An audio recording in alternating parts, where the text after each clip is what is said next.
Okay, guys, we are live! So for those listening at home, welcome to the Dungeon Musings YouTube channel. My name is Kevin Madison, and I'll be your friendly referee today, because today we are carrying on our ongoing campaign, playing Mongoose Publishing's outstanding Traveler science fiction role-playing game. This is the Mongoose Traveler 2nd Edition 2022 update we are playing. And we are carrying on with our campaign set in the Trojan Reach. We had been playing through the Borderland Run module, and we are now transitioning into the Trojan Reach itself, which means we're going to be drawing on material from the Pirates of Drinax box set. So if you are intent on playing in the Pirates of Drinax campaign, this may contain spoilers for some of the material in that. But if you don't care about that, or if you've already played through the Pirates of Drinax campaign, well then, welcome. Let me introduce you to the stars of today's session. I'll go the order I've got you guys on the screen here. Why don't you tell us who you are and who you're playing? First up, we've got Carl. Hello, I am playing Anchor Gaval, who is a Vargar, but not a Vargar from the Extents, but raised in the Imperium. He, in fact, was Imperial Navy for a very long time. He's an expert in conspiracy theory, piloting, and shooting Gauss rifles. Very nice. And joining him is Graham. I am Graham. I am playing Laris Zathu. Laris is a Darien. From Darien space, finds himself out in the Reaches, and he is a archaeologist and sophontologist and data analyst, and he finds himself on a free trader barreling off towards Drinax, I think, and there are reasons why he's there, which might come out in play during the campaign. Very nice. So, guys, I believe we're opening our session still on the world. This is the large space station where we got a lot of NPCs that are... Our player characters and NPCs not present today. This is that large space station sealed off, where there are folks living in most of it who are unaware that they live on a space station governed by unseen, or at least separate masters. And you guys have found you find yourself here having concluded a bit of a side mission last time. What do you guys recall having happened over the last couple of sessions? Where's David when we need him? he's got all the fancy notes. So he's encyclopedic, isn't he? It's all a blur, I think, because of that really fast and complex maneuver. When we came in from jump space, and we were told that one of Tila Toral's favorite female Aslan had been captured. I don't remember her name, unfortunately. Elihasi, I believe. Yes, Kevin will provide the things that I forget. But we did this really cool fancy maneuver because, like I said, Anchor's a great pilot, and we docked with like a cigar ship, and then got to the world like way ahead of what we would have been anticipated to get there. So I think we got the jump on the bad guys who captured Eliassi. And so Graham was playing two characters. He was the last flight of Dane Laverick with the Rift Wanderer, because Dane's transitioning to becoming a part of Tila Toral's bodyguard or retinue. Mm-hmm. And he was also playing Laris Zathu, like he mentioned. And Laris was doing all the groundwork. He's doing all the groundwork on the station. So by the time we got there, and we even kind of docked. We kind of jumped out of the cigar and kind of floated, a la Expanse style, onto the ship, and Laris and Ultima One were there to greet us. So Laris worked with Ultima One to do all this legwork. They did both the sort of like casing the joint, as well as the computer electronic work, which I thought was really cool. Yeah. It was really neat. So, this would be a really good TV show, because you can see the back and forth. It'd be like NCIS or what's that really popular with Ice-T, the Law and Order. Okay. Law and Order. I said Ice Cube, I think, is on one of those. Ice-T. Oh, Ice Cube might be one of those two. Anyway. He's on NCIS, I think. Oh, yeah. Yeah. My parents are of the age where that is like one of the NCISs is on TV if it's not Murder, She Wrote whenever I visit them. So there's so many. Oh, that's a mashup for the future, Kevin. All right. exactly. All right. So, so then we got there. Because of, like I said, the amazing legwork that had been done, we were able to kind of find a back door into where they were holding Alihasi, and a combination of negotiation with the captors who really didn't like their situation, and their situation was going very south because of our timely intervention.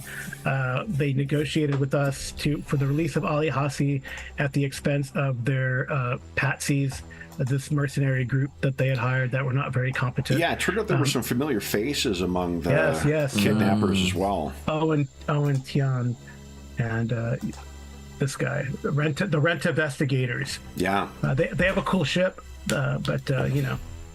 Anyway, so they actually helped us. They betrayed their the people they hired, killed a couple, and we kind of got the drop on them. Came out to like the service entrance, shot them up, rescued Alihasi, and it also seems happy.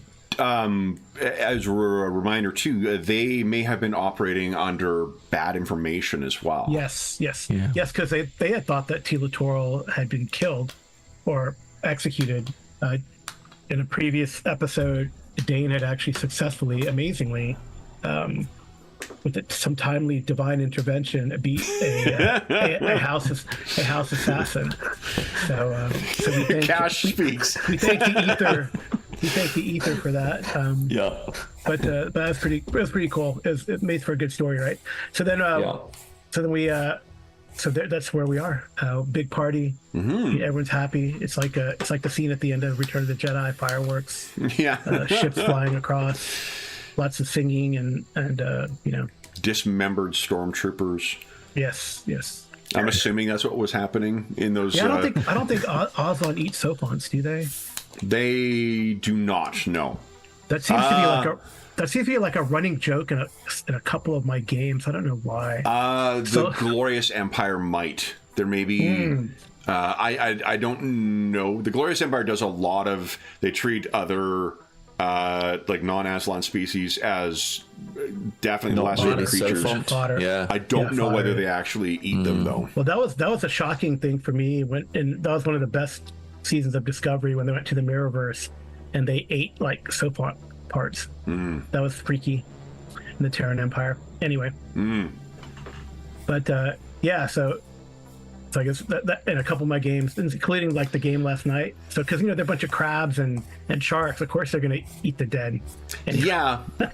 Yeah. Fortunately, Aslan do not do that. So no body parts of the mercenary group. But so then we said goodbye to Dane, Laverick, and I think we're heading out. We did some. I don't know if we did some speculative trading. I don't know if we have to do that still. Not yet. We haven't done any purchases. You guys were paid. There was some broad talk about what might come next, and that's kind of where we're going to pick up. We talked about whether we would do it in like at the table or do it in between. It's more fun to do at the table, I think. Anyway. Yeah, we could do We still got to do the either speculative or a hauling type. Maybe hauling since Captain Ghani's not here. Maybe we shouldn't do speculative. And we just can rest on our hard-earned credits. Well, what I think is I'm going to assume there's going to be, because you guys have been traveling pretty much constantly. Even on Tayok, you did not spend a lot of time there before you kind of, we've been zipping around pretty. So I'm going to assume there's 2 weeks that you're spending here just to try and decompress. We could do maintenance. Yeah, and you've got the it's not going to incur any costs for docking because as part of the thanks, the Aslan here are going to all chip in to contribute to that. Nice. I think you may have already refueled, but this will give an opportunity for you to say some proper goodbyes, to pick up some stuff you need and figure out where you're going next. Because part of that's also going to be contacting, each of you has different contacts you have not been following up with for 4 months now because, you guys have been racing from place to place to place trying to get Tila Toro here without being caught. Right. So one of the, Graham, is there anything that has been missed in our summary thus far? No, I think that's a really good summary. I think we cut a deal with Tian and Gruxon that they'd get a modest payment to cover some of their expenses, and they would kind of get out of the way. And we haven't closed the door. I forgot that they demanded payment too. And to be honest, although we weren't going to pay them, when we realised it was kind of effectively small change, almost maybe they were just covering their asses in some kind of way. That was kind of fine, so we did that. And who knows, they might prove useful to us in the future. And they are going on about their business. So that's them sort of sealed off. No, I think that's probably about right. As you say, we got the payment, and kind of there was a payout to Dane, and Dane took a payout. I hope I've got the numbers right, but just to say, our current operating balance is 1.6 mega credits with that payout. If I've got that, okay. It was quite. It's quite nice. It was quite a significant payout, if I've got that right. Okay. Let's just check. Payment. Yeah, I think that's right. Yeah, because Dane didn't have any owner. Did he have any ship shares in the? No. No. Okay. Yeah. Right. So he's just be the. How you guys were choosing to do that? Okay. Then, what would so I can organize. What's the events of today? What are Anchor and Laris doing in preparation for departure and spend the time during this? I mean, Laris, I imagine you spent more than enough time on this station, so there may just be, although given the social butterfly kind of nature that you've depicted, there may be a lot of folks who you need to say goodbye to.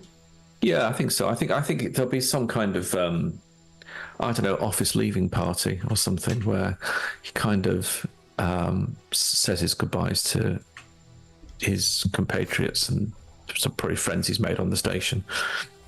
And so I assume it's going to be at the, as all office going away things, it's going to be at the Space Olive Garden, and someone will get a gift certificate to. Yeah, that's right. Yeah, there'll be balloons.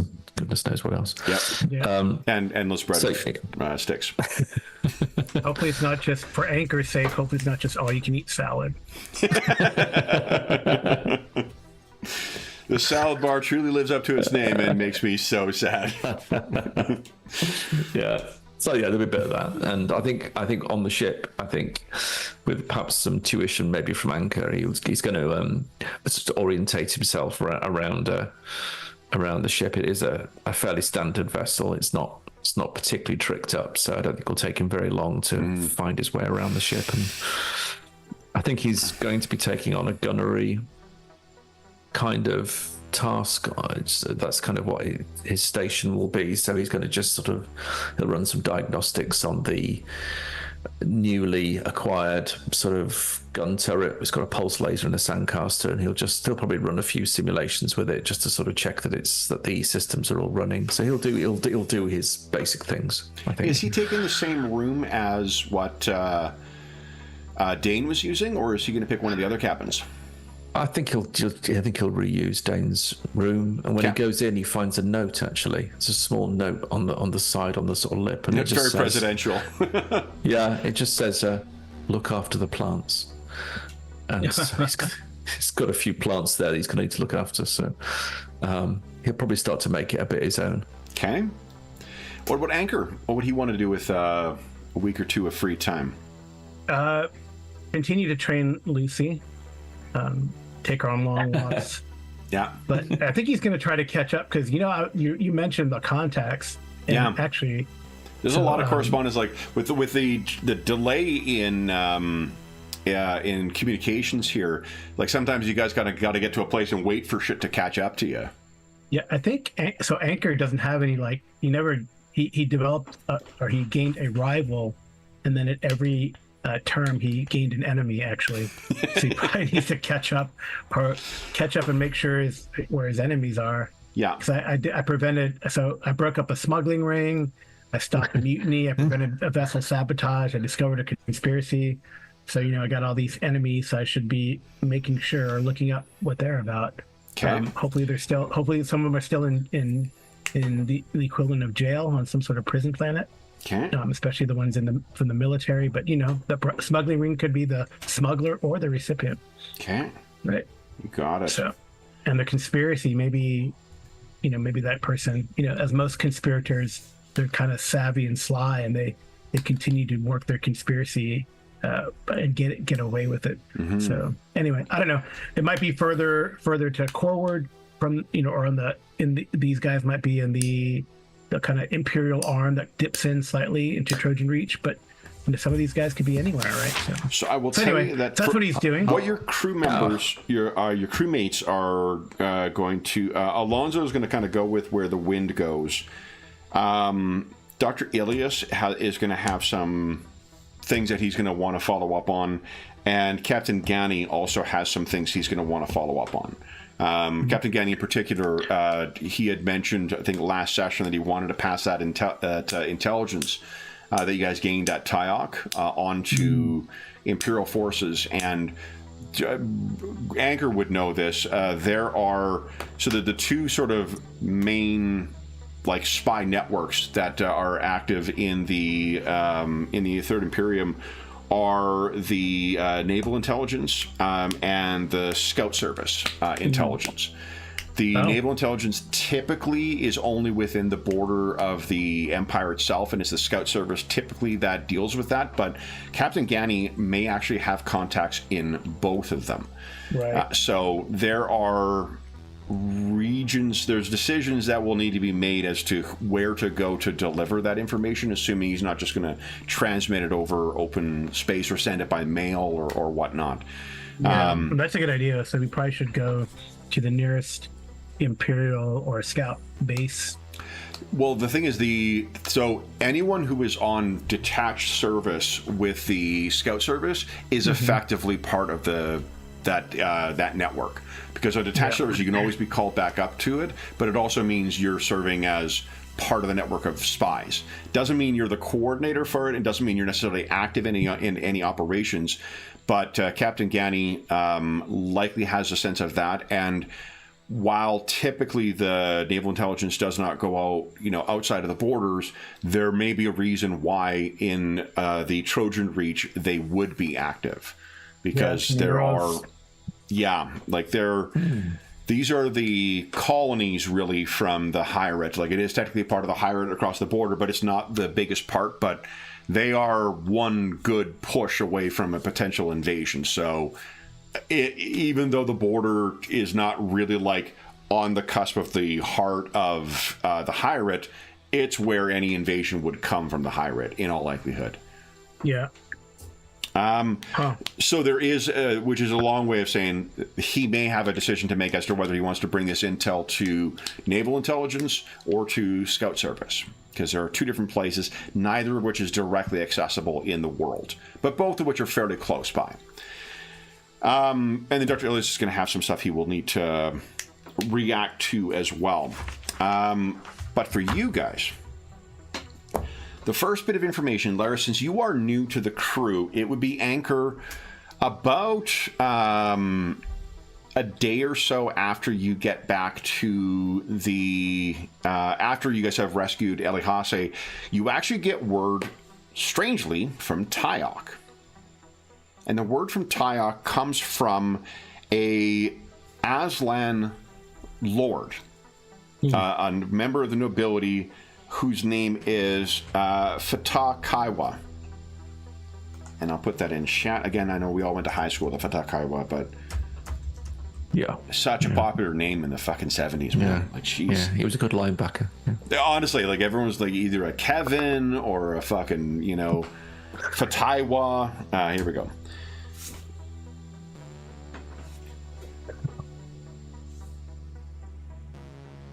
Oh, we're doing luck. Oh, what? Oh yeah, luck. We got to roll luck, of course.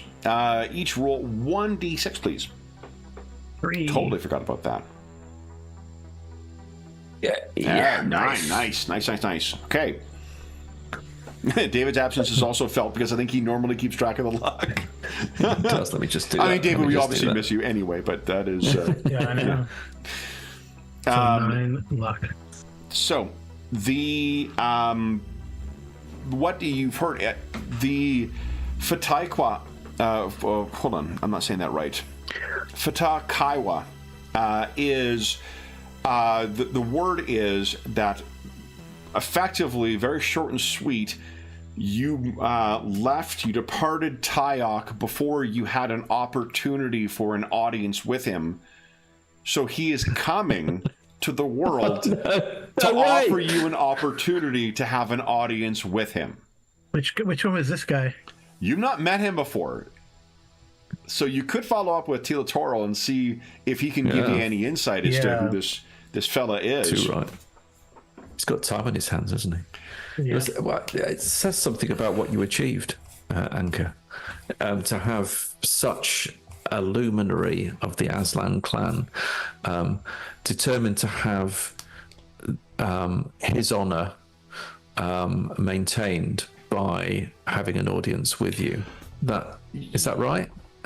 Yeah, I mean, you actually may be able. We don't even need to rope Dane back in to the scene again, because you could ask Elihase or the other Aslan, right? Like they would be aware of the. Yeah. They all grew up with Tila Toro, so they would have been around then. Yeah. So, how do you think? Like, this is going to be happening before your final kind of like.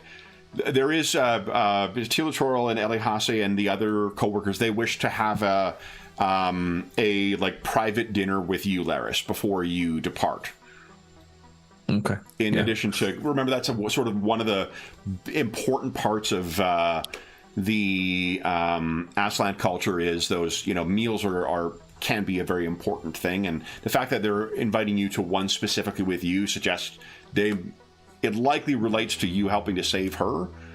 But and also the connection that you have with her. But do you think you're still working at that time, or just socializing with her? So I think working slightly. I think one of the things Laris will try to do to try and get himself sort of useful to the crew is we do have a maintenance due. Actually, we're 4 weeks in, so the maintenance is due on here. Whether we can get, I mean, given we've been, I'm going to argue, or at least not we, I say particularly the crew of this ship have been, let's just say, quite useful locally. Whether we can get any sort of discount or sort of waiving of the maintenance fee, which is about 4,400 credits. So he will make a point of just seeing if there's any. I think he'll be very Aslan. He'll be very Aslan. He's very sort of Darien. He'll be very polite about it all. Yeah. Sort of. What's the what's the cost for docking in a Class A starport? So it's a good question. So it's a D6 roll. So I'm not sure what we did last time. D6 times 1,000 or D? I need to just check it. Oh, sure. Yeah, I'm just checking here. So running costs, maintenance. Maintenance I think is a percentage. But maintenance I've got, it's a percentage. Yeah, it's only the dock. I think you guys have had it waived the last couple of places you've been. That's correct. Right. Yeah. So I think the last time you had to pay was maybe at Drinax. I've got Rusty. I'll look it up. Because that, maybe that ship doesn't fly, or the city doesn't fly itself. Docking and landing. So landing. There's rules on skipping on debts, guys. That's great. Berthing costs. See Starports page 257. Wow, it's miles away. Yeah, it's all over the damn place. It is slightly, isn't it? Yeah, a little bit of a snipe hunt trying to find this stupid thing. 1d6, you're absolutely right. Your memory does not fail you. D6 times 1,000. So let's say, why don't we roll that, see what the berthing cost would have been, because that's for 1 week, I assume. 4,000. 4,000. So maintenance is 4.4k. So it's 4,000. Yeah, so I think they'll cover it. I just wanted to get a sense of what the cost. They'll cover that as well. Yeah. Okay. That's because, like, for the 2 weeks you'll be here, that's going to be about 8,000 that they're going to be incurring for that. That's 1.5 times that to cover also the maintenance, so that's fine. Okay. Tila would want to, I think, likely, given the opportunity, would happily arrange for payment for that. He has no money, but like he's got supporters. He's effectively like an actual, noble. I have standing, no money, but standing. So Laris has admin 1, so I think he was going to take over the sheet. Okay. I'll see if I can become even higher. Okay. So what it seems is he apparently has sent a message and is on the way. So you can expect him by end of week. They should, barring any kind of difficulties, you're going to have an opportunity to have a audience with him. So when you find out about this, it would only be a couple of days in. So Laris, this is perhaps still when you're like wrapping up your time at the starport controls, kind of bringing your coworkers up to speed for all the little advancements and processes that you've put in place for it. How do you want to approach Tila Toro or Elihase or the other Aslan women about this?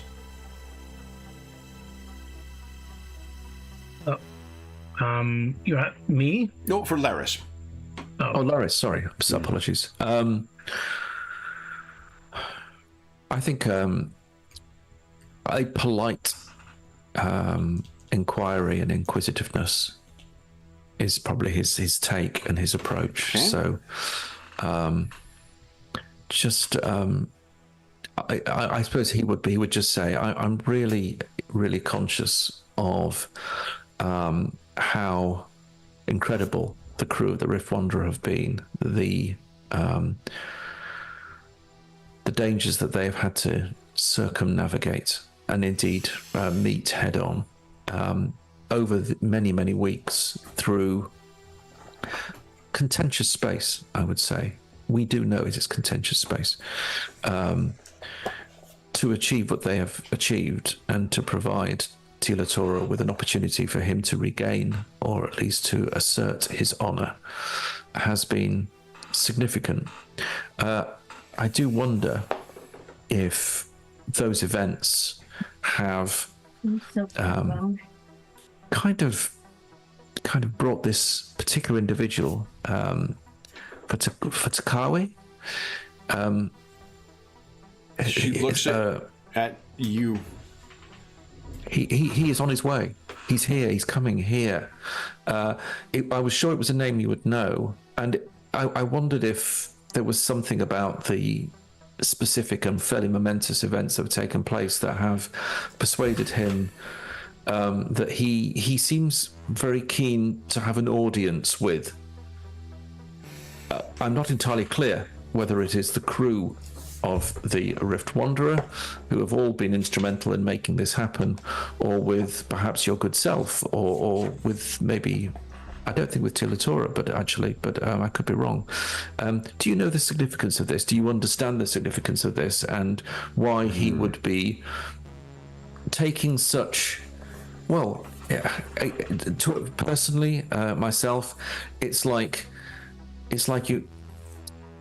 you got missed out on a party invite, and so you're almost heading off to make your own party because you missed out on the party. It's a very crude analogy, and I'm sorry it may not land or resonate with you, but I am quite puzzled by it, as indeed probably will be the crew. So I thought rather than us be surprised by what is in store, your wisdom on Aslan ways might guide us a little.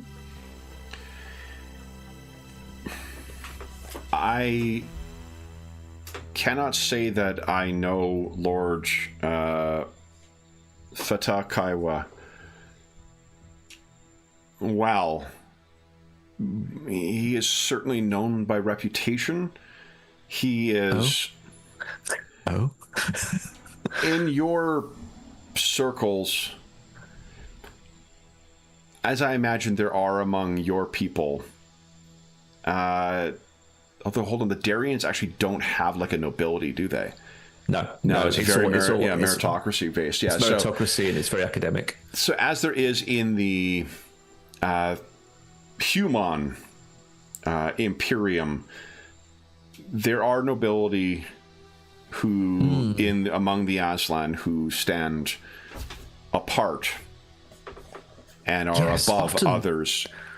Often through such strange things as birth. It is most perplexing. Our people do place a great deal of value on that. But within that nobility, there are also those of higher standing, even among the high standing of nobles, that is higher than others. Fatah Kaiwa would be on the lower range of that. He is not the lead of he is a noble, which means he has power and wealth. But in contrast to Littoral's father, it would be modest. Bless. He also is pride in one's house or one's clan and one's family is of praised value or virtue among our people.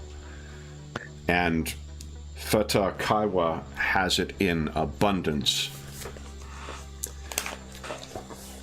I know that he does not think highly of humans as many of our kind do. Not respecting at the least the dangers that they represent. He also has a son. His son is Fatateas. And I had heard word that Fatateas had declared Ihate as well. I cannot imagine that your new comrades and my friends, that they would have come to Fatakewa's attention other than their service to Tilitoral.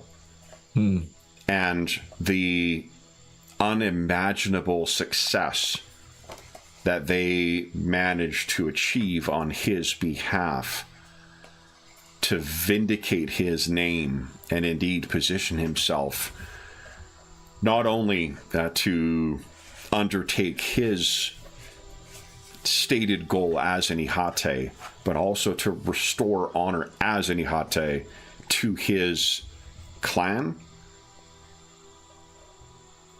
If I were to guess, it's in that light that your colleagues were brought to Fatakewa's attention, and I expect it may be something to do with his son, is why he wishes to see you. Your comrades, my friends, they proved themselves capable of understanding the role of an Ihate within our culture and assisted one. I have not heard word of Fatateas's fortunes as an Ihate, but rumor had come that he had set out as well.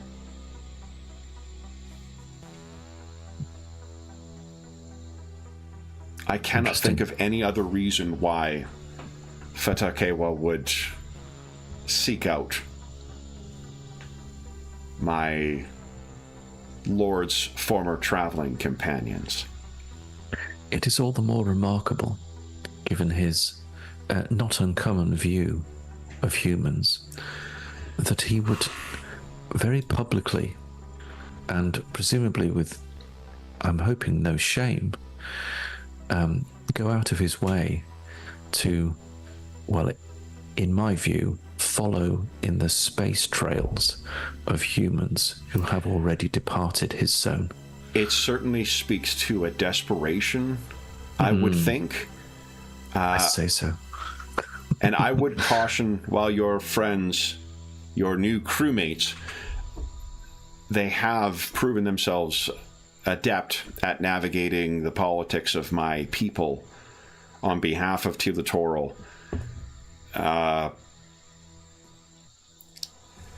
Fatakewa, I expect, will not reciprocate any honor shown to him.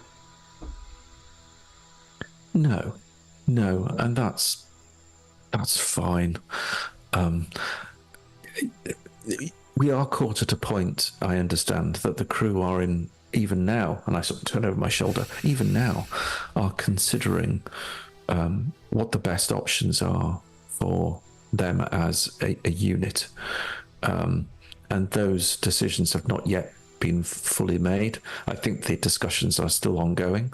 So it is a time of flux while we're waiting for the ship to be maintained and made ready for our departure. So it is at an opportune time that he does come. And I would imagine, I can't speak for them, but I would imagine they would be open to any business transactions or opportunities that might arise from him. So we shall have to see what he has to say. But that's useful. That's useful background.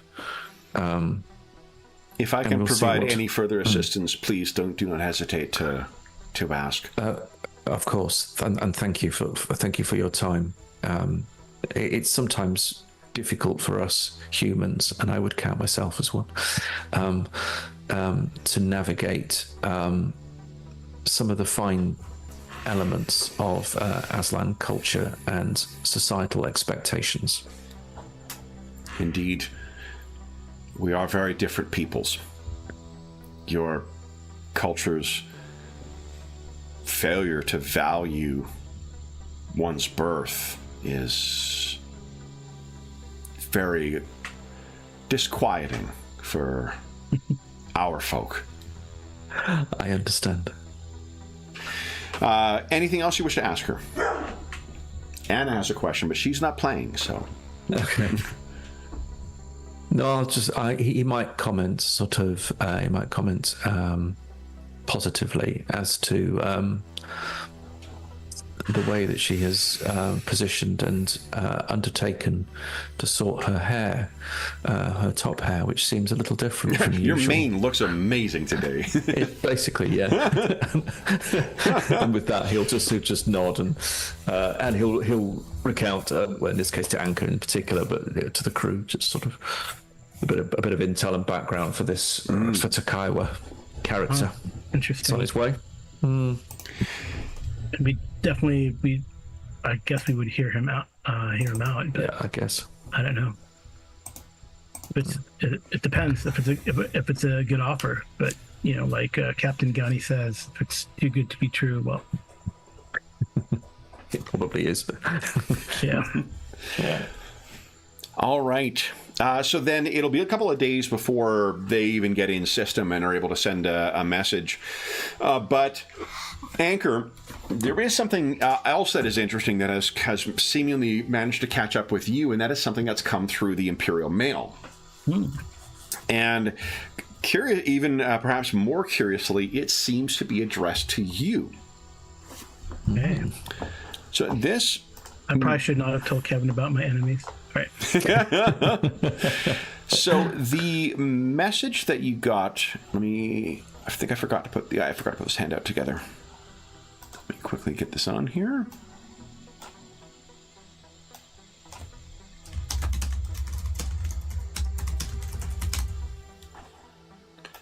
The message comes from a human woman by the name of Armandi Kern.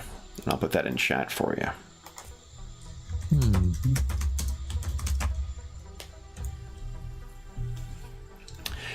And she actually has it also comes effectively on a letterhead. It's electronic transmission, obviously, but like the way it displays, it has a electronic letterhead on it, and this is what that letterhead looks like. The Free Sperl Society. Now, if you would like, you can give us... where's my book? To me.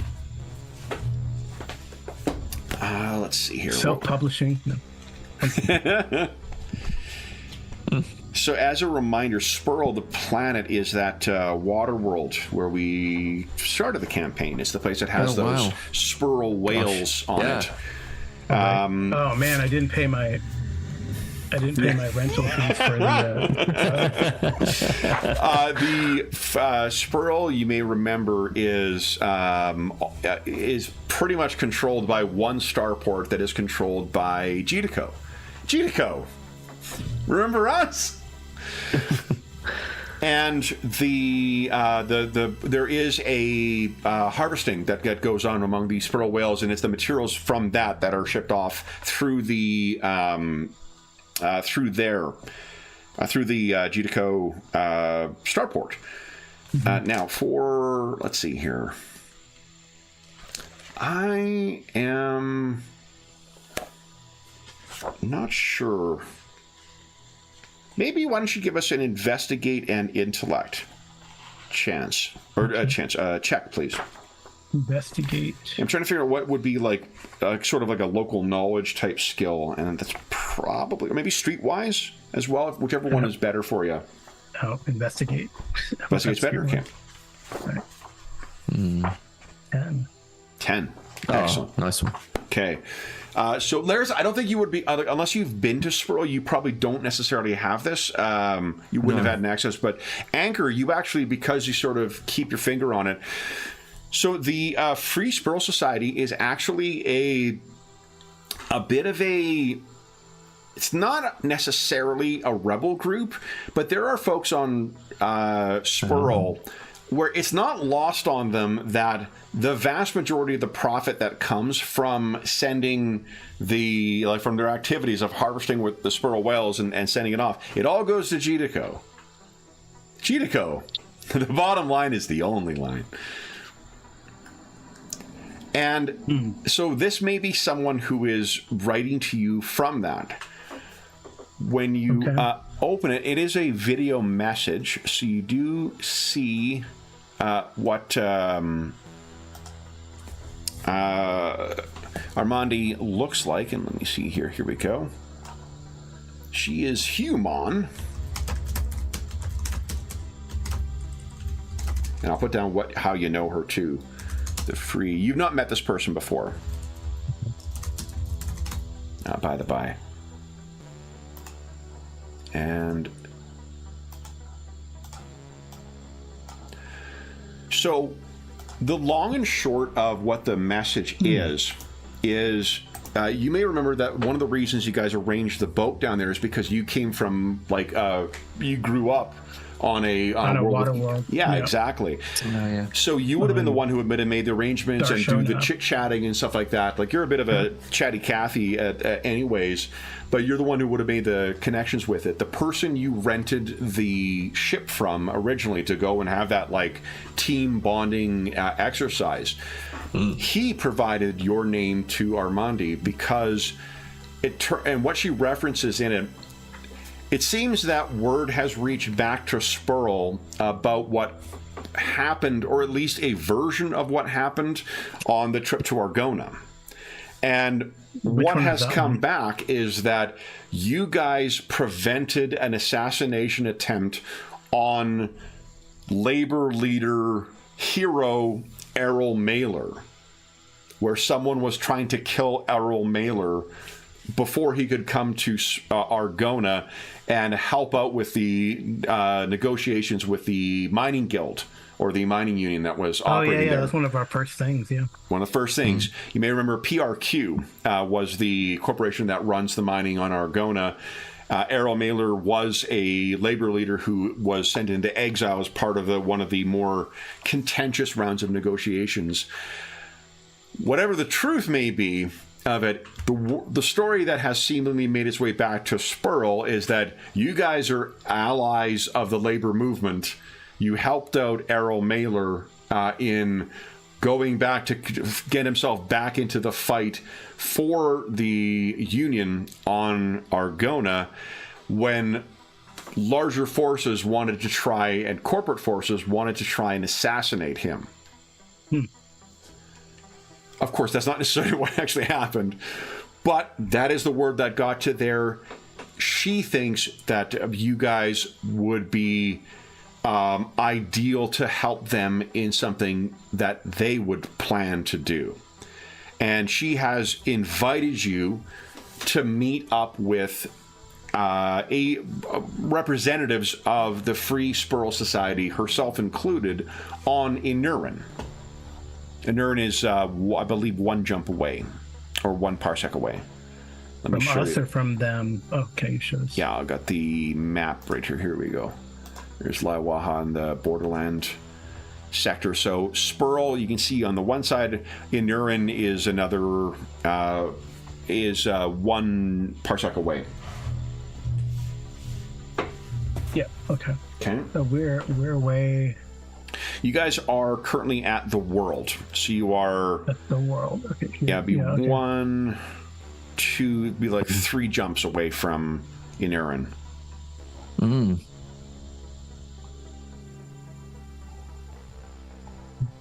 That's true. Yeah, and to give context also, the 2 places where the captain may consider wanting to go are Varito to the rimward. Yep. And Corward, I think it is either Clark or Torpol. I want to say Clark. Let me just quickly double check. I think Clark might be the place where he may also have contacts. I should have written this down and will. Let me see here. Interesting. That's kind of... No, not Clark.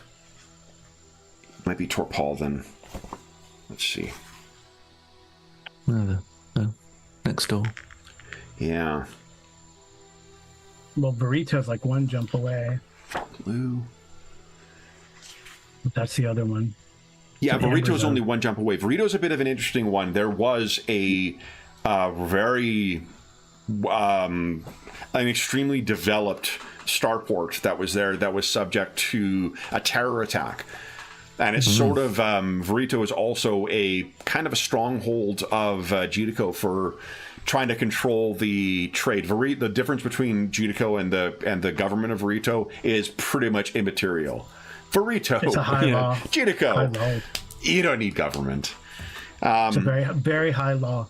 Very high law, starport. yeah, which is because of that. But the reason it's amber is because the starport was destroyed by a terror attack that is kind of openly was committed by agents of the what do you call it? Of the Hyrate. The Aslan, it seems, were not super thrilled with the prospect of having a powerful Judico base. Oh, so I think the Aslan did it, huh? It's sort of... they made... say that it was Ihate or it was, the Glorious Empire. The Glorious Empire is way further to the, what is it, Driftward? Yeah, because Driftward Rogue elements of some description. Exactly, and that occurred about... Deniable. 20 years ago or so. Okay. Not even that long. I'm trying to remember what the thing... So relatively recently... And the Governor General of it, the popular opinion is, short of the Aslan landing Marines on Burrito, there could not have been a clear declaration of war from the Hyrate on Judico. The Highport was completed in 991, and then in 17 years later, terrorists attacked and destroyed the Verito High Port. Jeez. So the current state of it reflects the stack that is being rebuilt. But there is one of the captain's contacts is there. Let me just see if I... Wait. Oh, wait, and one is on Torpal. So those are places that the captain may be considering going, just as far as where the Rift Wanderer may go next. Yeah, I mean, if we go to Verito, it sounds very wonderfully dangerous.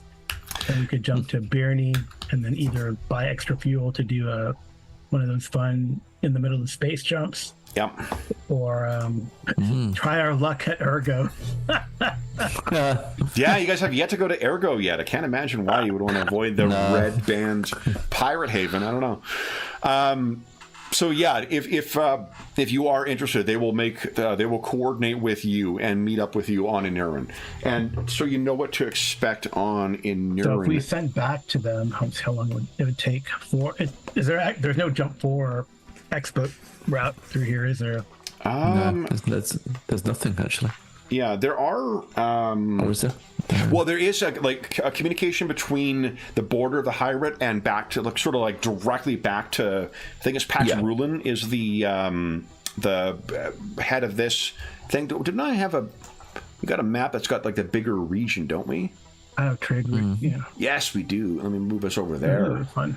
I did have this after I have to say, I mean, I've been collecting these maps since, Mega Traveler, but I have to say the Mongoose maps are amazing. I like them a lot. I mean, actually, another great thing about Traveler is that, you can look, I mean, I'm not looking up Burrito in any book, but I look at the UWP and I'm like, oh.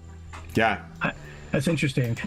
So I see the high law and the high population. Yep. And there's just starport, and then Kevin has given us a reason why it's a crappy starport. Okay, exactly. So So you guys are right here at the world right now.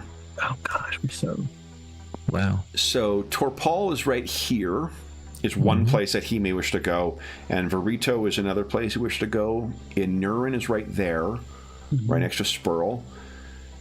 You also may remember that you've got that Joaquin Strusum is your contact on Argona. If you're looking for some more specific profitable tasks, he's the one who gave you the Borderland Run job in the first place.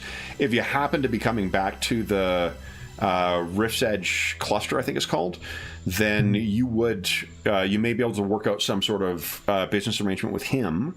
Right. Yeah, we've been in the Drinax chain. We've been hanging out. Yeah, and as far as where is Pax Rulin? It's up far, if I'm thinking. It might even be in the... Is it a further coreward? Pax Rulin is Pax Rulin top sounds row, like it's in the marches. second from the right. It's the subsector. Oh, so it's right. It's right at the top, second from the right, Pax Rulin. Oh, yeah. Okay, and I thought that... Oh, there it is. It's in red lettering. God damn it, of course. Yeah, wow. So, so there is expo traffic that kind of goes up there. The two sort of main routes are from the Hyrite directly into the Imperium, from the Florian League along here and into the Imperium, and then, sort of directly up this way. Thieves, incidentally, is which will come up, notoriously a pirate haven. Okay. They got a good starport, though. Oh, yeah. If you're going to be doing some pirate... Other naval base. It has a star that says other naval base. Yeah. Wow. So... Just to give you context for where that would be, if you are interested in meeting with them, then they'll meet with you on Inurin. And if we send a message now, it'd take at least 2 weeks, if not 3. Yeah, to get to them. What I think you also, because of you rolled pretty well on that investigate roll. It says there's two things that obviously are consequential about that. One of them is they don't want to communicate what the job is over interstellar, communication. They want to do it in person. So that's unusual. The other thing is they don't want to meet you on Spurl. Right, makes sense. So that's also. So if we, if we entertain this, I would have to we probably won't be. We would be there no earlier than 6 weeks. Yeah, that's what I'm kind of calculating. Okay. If we go to Burrito, because I'm sure we're going to go where the captain. Oops, wrong thing. Go. So that's fine. So they, but from what she said, the person that you had rented the boat from, they spoke very highly of you, and then there's the word from how much of a friend you are to the labor movement on Argona. They don't say what their specific interest is, but you can probably read between the lines what the type of work that they may be looking for help with. Interesting. I go, Laris, see, this is why you don't fill out comment cards with your information. The other thing that would be would be fairly obvious to you, because while you guys haven't taken active steps against Judico necessarily, it was a Judico facility on Tech World that you rescued Ultima 1 from. Right. So I know he's like, oh yeah, I'm sure they still think that he is their property too. So yeah, so you're not necessarily adverse to Judico at present, but they. It's very likely that if the Free Spurl Society is interested in freeing Spurl, it's from Judico's influence. Right. Yeah. So that would mean you would necessarily be putting yourself in an adversarial position with Judico. Yeah. So that's something to consider, and for you guys to decide what you wish to deal with it. Let's we started late, so we're already well past. Why don't we take our mid-session break right now, and then we'll come back, and I've got there's your dinner, Laris, and we'll come back and see what happens there. So for those listening at home, we'll be back in about 5 minutes. Cool.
All right.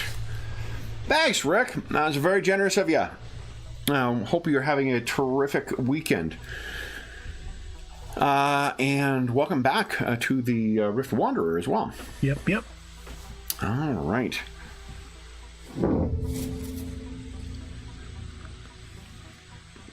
So it seems, Anchor, you are also leaving a bit of a reputation behind you. Yeah.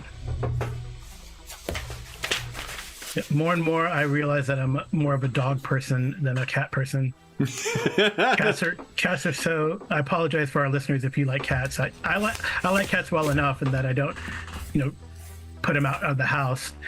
But they're just mean little things. Mean and vindictive little things. I'm allergic to cats, so I'm not really. Never going to be a cat person myself, but I definitely.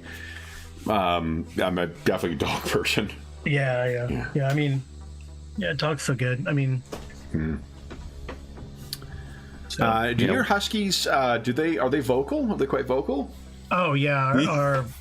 One of them is One of them's kind of, she's like those weird Labrador huskies, the smaller, wider ones. So she's actually also trained as a service animal. So she's extremely well behaved and very quiet.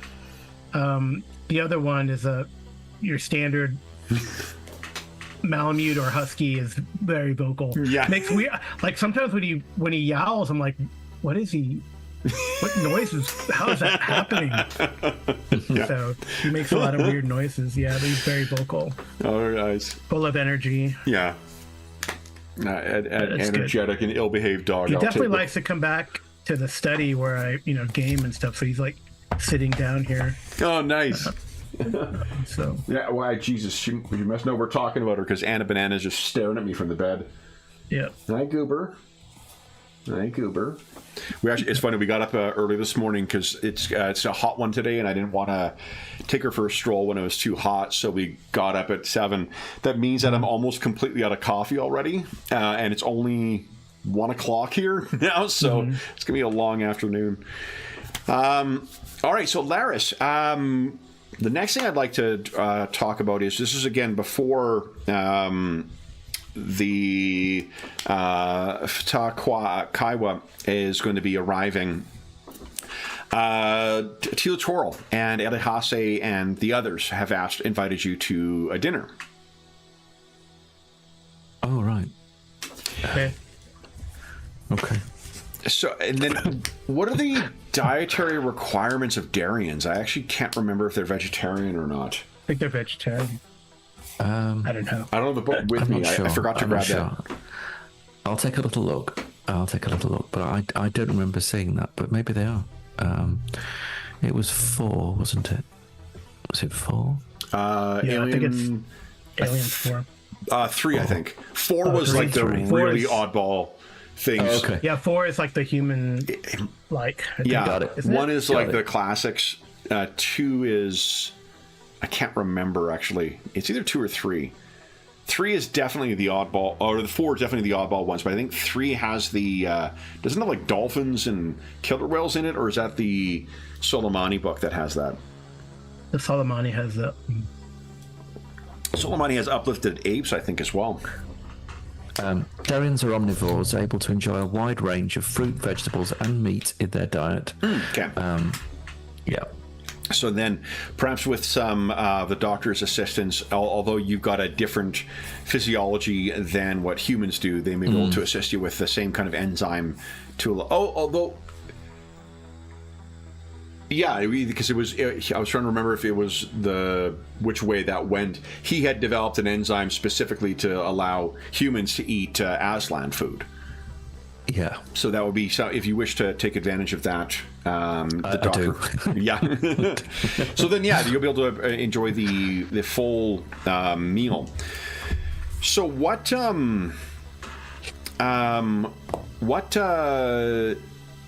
it's really just a matter of like giving you an opportunity to socialize with Tila Toril. That is sort of one way for them to show gratitude from that.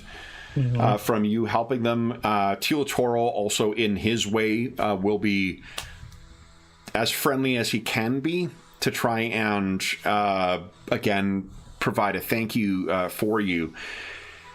Is there anything that you wanted to direct the conversation towards? There is a gift they have for you, but it will come at the end of the meal.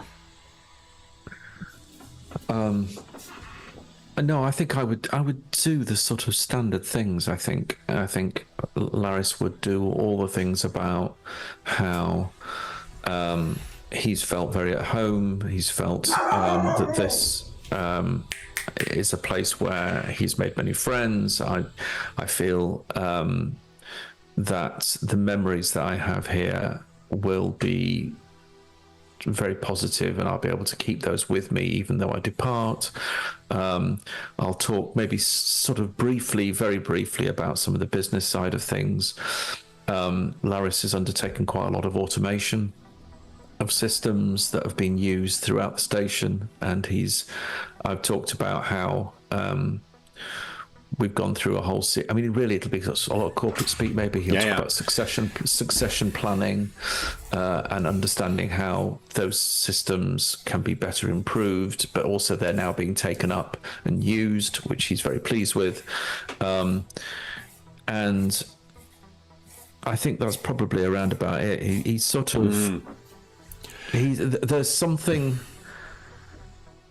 very formal and considered about what he's saying, though there is a warmth there. But I think, in his mind's eye, this was always going to be a holding position, and he was looking for the time and the reason to go, and it's kind of arrived and is now on its way. So he's going to hitch that ride. But I think he'll just simply say that it was good, but all good things must come to an end, and therefore I'm on my way. So the way that you may remember that the Aslan have a pretty clear distinction between what they view as, the work of males, the work of females.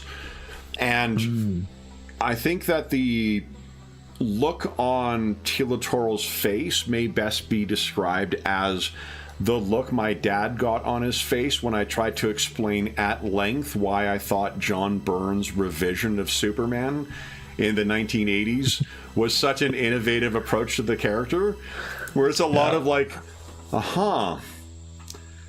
well, that's good.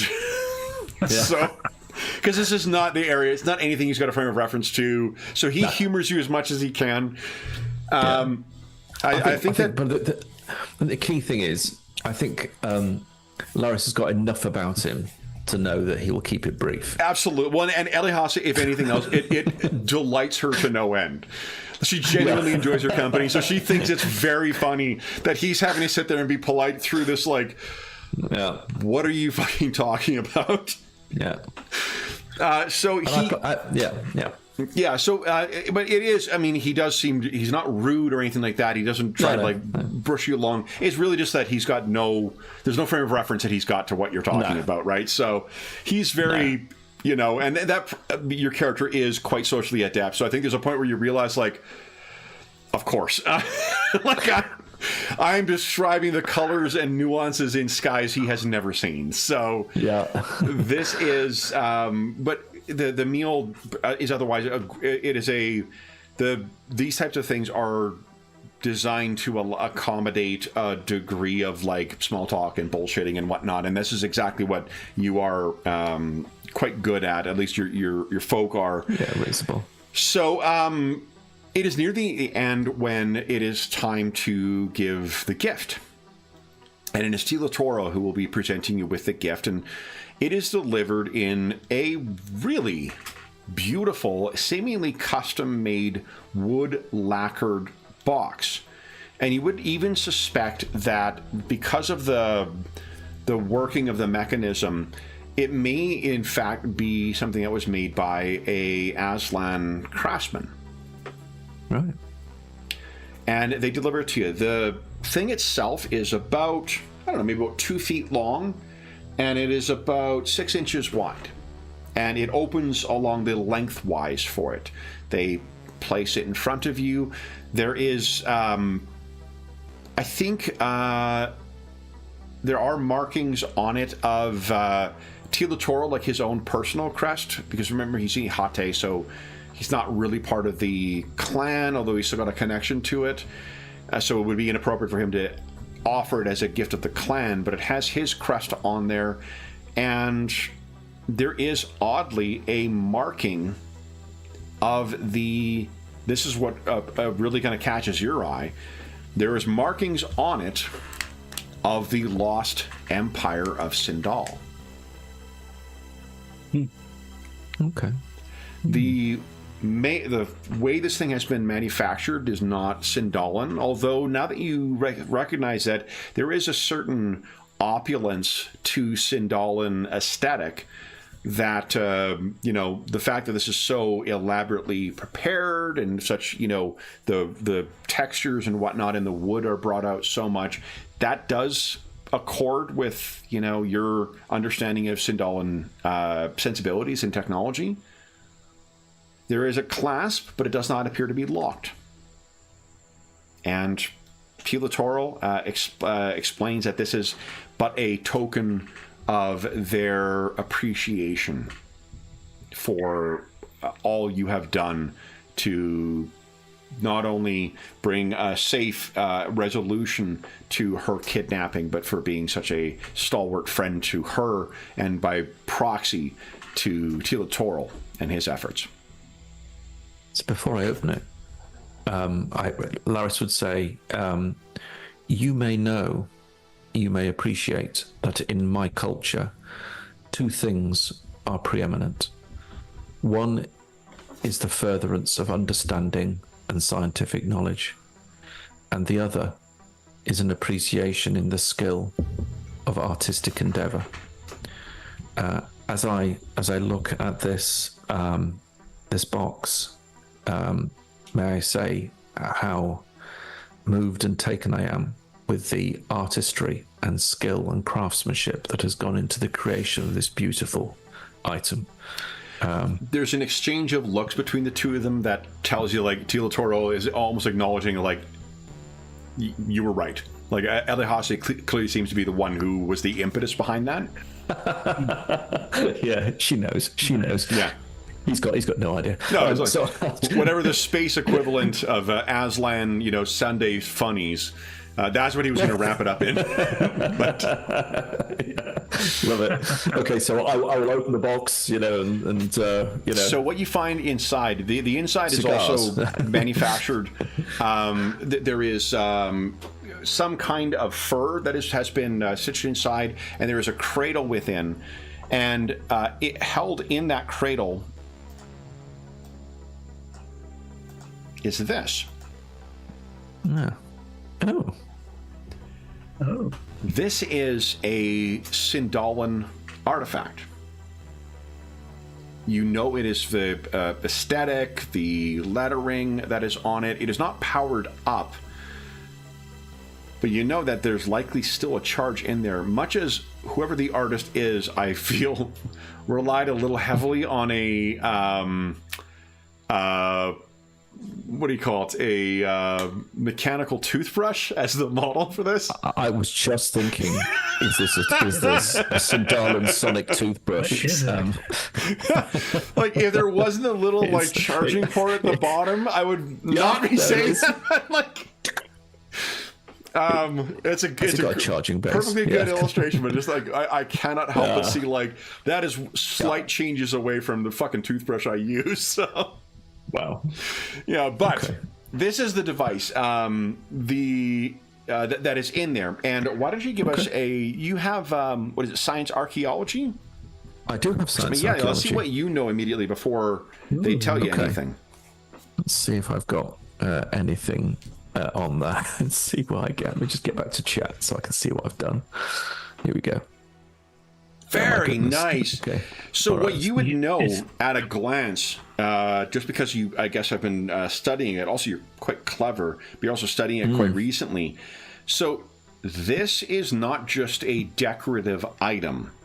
This is something that has a built-in computer and is likely something that was used by a senior official in the Sindalan Empire to gain access to the various places where they would need to access. All right. So this is the official access key for some long dead Sindalan official. What you would also know is that there may be, you don't know offhand because you're not necessarily an expert, and it's one of those things you need to compare to other things, but with consultation through other either scholars of Sindalan history and culture, or through access to archives of Sindalan information. And there are a variety of those that are around, not the least of which is, of course, the noisiest of which is Drinax. But there are several places in the Sindalan region that have people who are from splinter, lines. One such place is, let's see here. I want to say Paul.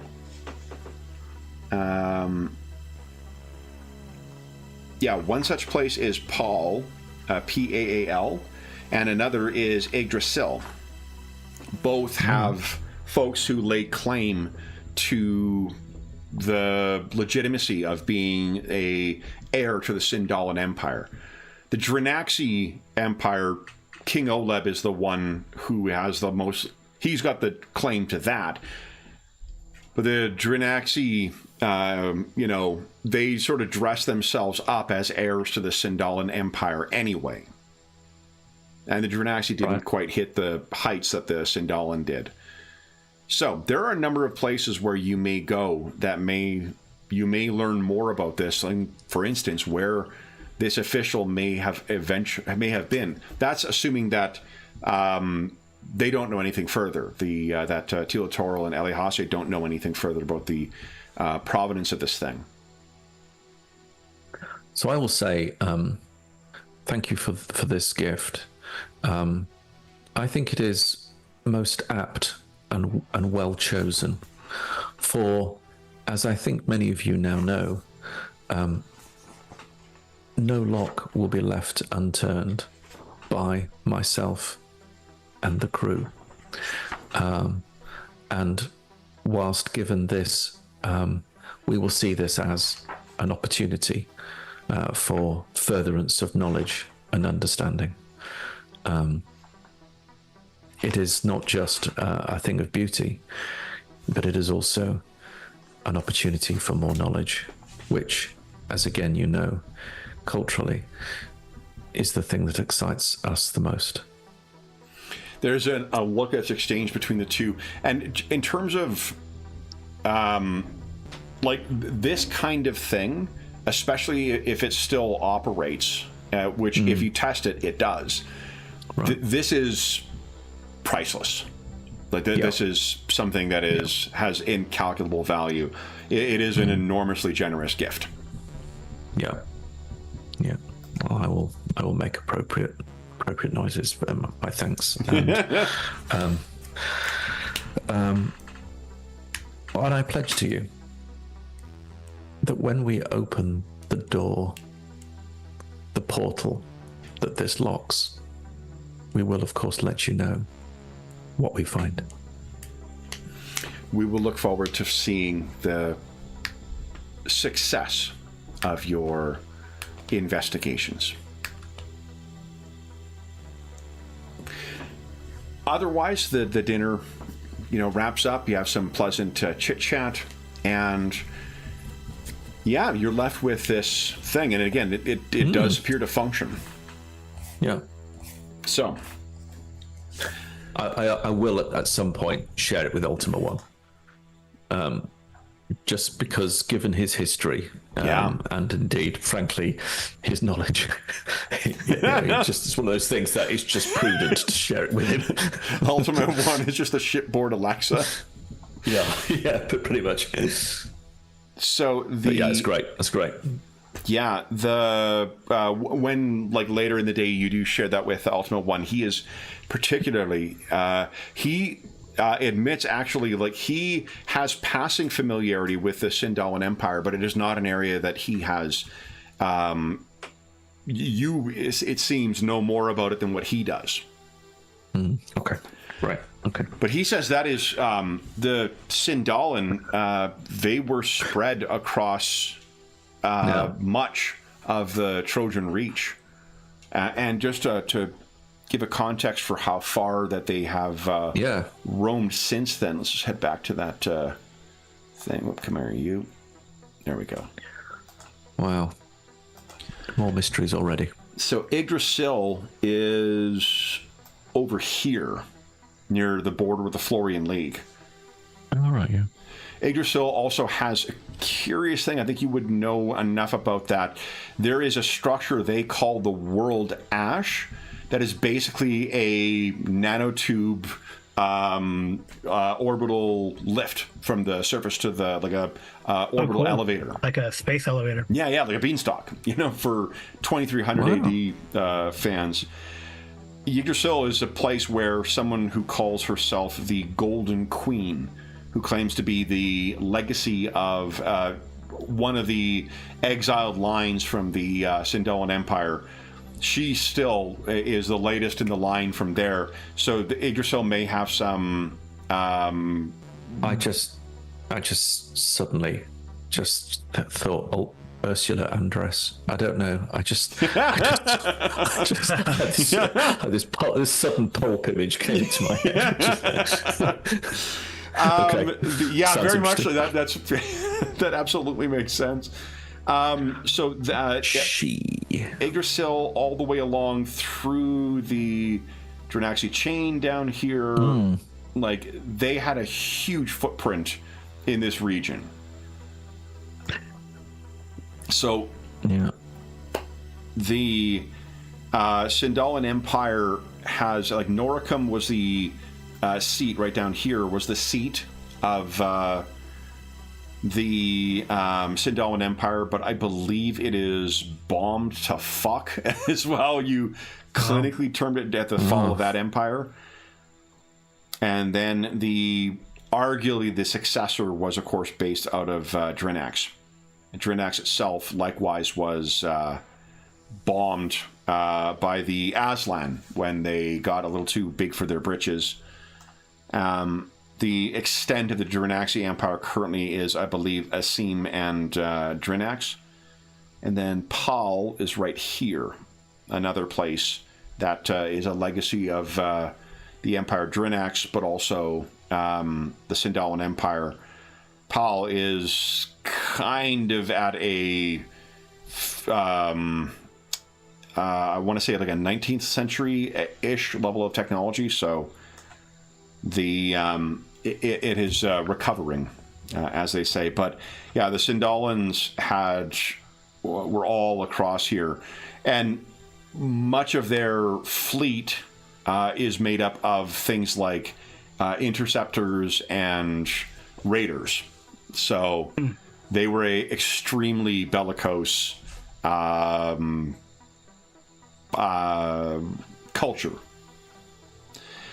So a lot of different places you could have. The likely PAL may have some archives that you could access. Drinax certainly has a repository of that. Yggdrasil may have some as well. And then there's also going to be others who study the Sindalan history. And mechanically, there's a fun we'll see, fun mini game. As you learn more research about these aspects, you're going to be able to unlock and learn more about potentially where this is, what it might do, and things like that. So, as you take steps to investigate that stuff, you will learn more about about what this key may access. So, Ultima 1 will sort of, canvas or go over the broad strokes of what you know about this, or what he knows about it, the Sindalan Empire, but he doesn't have even the extent of knowledge that you do. The crew, he will mention that the crew made a favorable impression, it seems, on King Oleb, who currently sits on the... Really? Wow, they really have. They've done yet more things that I did not appreciate. As such,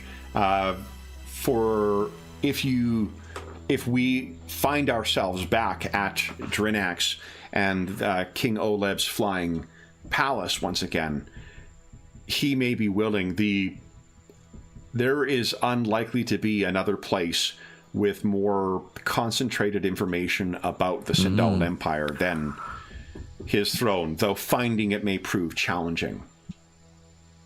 Oh, I'm up for the challenge. I've always wanted to go there. It's like the Library of Alexandria. It's just a noted place of learning and culture. I was unable to enjoy his courtesy this time, but I was there previously, and there are thousands of years of history and incalculable wealth of priceless artifacts stacked around one another in this. It is as much a museum and storage facility as it is a functioning palace and community.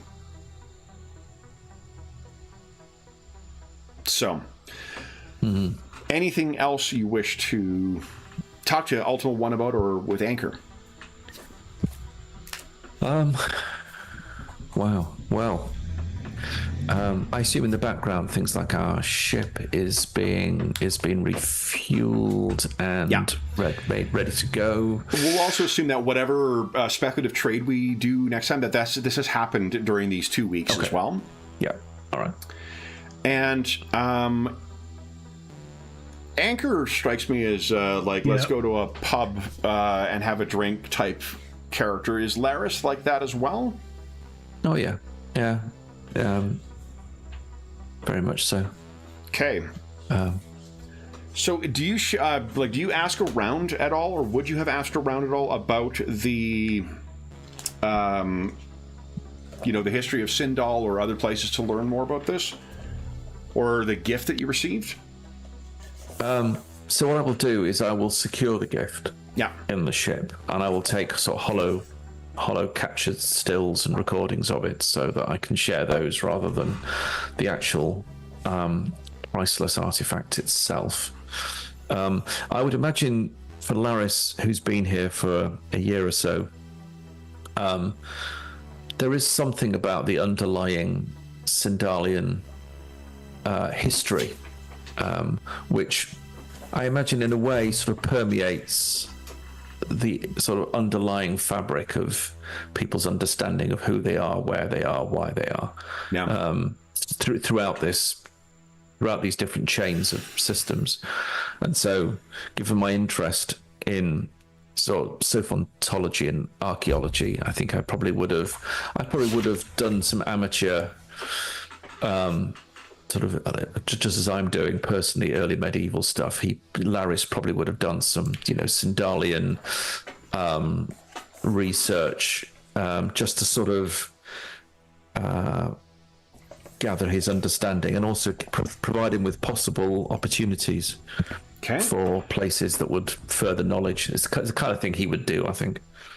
So one of the tall tales you would have heard from here is of Captain Envey's cavern. 200 years ago, give or take, Captain Jomao Envey stumbled across a hidden stash of Sindalan Empire equipment.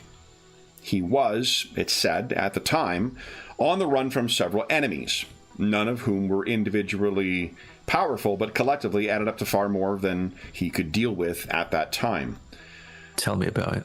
According to the story, Captain Envey hid his ship in a cavern he found deep in the side of a canyon on some nameless outsystem rock. Cleverly rigging a temporary seal over the entrance, he was able to create a livable space where his crew undertook emergency repairs. It is not known exactly what was in that cavern, but after emerging, Captain Envy launched a series of attacks on his enemies, including a 3-ship pirate band and a starport merchant who had double-crossed him. Some were eliminated in graphic fashion by assassin robots, others intercepted and destroyed by Envy's strangely potent ship. Envy's final fate is unknown. It's said he became rich in a short period of time and set himself up as a free port baron. Other versions of the tale claim he systematically pillaged the ship of a merchant line that had opposed him with the intent of forcing it out of business. His ship was eventually destroyed in battle with an escorting frigate, leaving his stashed loot somewhere waiting to be found, and as of yet, nobody has discovered where that is or laid claim to the Sindalan fortune that he left behind. Now, as with your device, this is another thing. You can choose to try and track more information about where he may have found this initial cache, where he may have been raiding out of, and there's a variety of different ways you can try and gather that information. Like the others, when you hit a threshold with it, you may uncover the location of Captain Envy's cavern. That would be cool. So That would be very cool. On Drinax. In theory, or somewhere. Drinax is where you could definitely find more information. Yeah, if that's what you're asking. Yeah, definitely. So this is one of the things that comes up, and perhaps you're, asking around about this, and the folks at the bar definitely confirmed it's something they've heard about. 200 years ago, some guy who legendarily, uncovered some of this stuff, and the way that the Sindalan era ships, these are at a tech level that would give the Imperium a run for its money, and they were a very aggressive, conquering culture. So fast ships that were designed to use advanced weaponry on others in very small maneuverable ships. It is it's for the best that most of them are been decommissioned or otherwise destroyed, because such ships would be extremely formidable in the current space. It's most aggravating to see so many Sophonts in this area would fight and kill to gain such weapons of destruction. It is entirely. It is just not at all logical. I just don't understand why there is. Perhaps, at least in that cache of technology, there may be scientific understandings and gains that could be used for better purposes than war, and so may yet be of interest and useful. I would also imagine, given what I understand of the cultures that are scattered around this portion of charted space, that many other cultures would be seeking this cache for their own militaristic purposes. Most definitely. The money to be made by any of the corporate interests that are here. There's plenty of pirates in the Trojan Reach who would love to gain access to that kind of, raider-focused technology. And even the non-warfare stuff. It's a high-tech civilization, so the genetic advancements that were made among the Drinaxi that the Doctor has told you about before, too, their medical technology is also extraordinarily advanced. Right. Okay. So something useful from Laris's point of view. I'm sure Jidiko will also be interested in any technical. Jidiko. What's that over there? We have the technology. So, you're hearing all about this as well, Anchor. And what do you make of this potential treasure hunt ahead of you? Had Anchor appreciated before the sort of like lost treasures that are scattered across this? That's right up the conspiracy alley, man. Yeah, definitely. So I think it was Anchor's turn to get up and buy a drink. Yep. When you're at the bar and there seems to be there's a mixed variety of species that are at this place. You're waiting to get your drink, and maybe you've even placed your order when you hear someone say from like 2 seats over, pirate scum. And you look over, it looks like there's an old human of some sort. He's dressed like you've seen the type before, like folks who were ex-military who are still wearing sort of like the coveralls and whatnot that they wear. The guy Sam from Sam's Leaky Bucket is very much like this dude, right? That retired Scout Service guy. Yep. This is, you recognize the coveralls themselves are very faded, very worn, and a little patched up coveralls for the Imperial Navy. Yep. And there's the empty seat away from you, and the glaze over this guy's eye tell you he's very, very drunk and seemingly drinking on his own, or at least he is on his own right now. And if you look over, you can see he's just glaring at you. Okay. And he says, "Oh, Farker Corsair. Problem? You looking for trouble?" And like, I can't remember what Anchor's physical characteristics are, but like I can assure you, you are more than a match for this old drunk. Oh yeah, for sure. And you don't know what the hell he's talking about, pirate. Yeah. Do you acknowledge it or say anything? I don't really acknowledge him. Okay. What, you deaf as well as a pirate?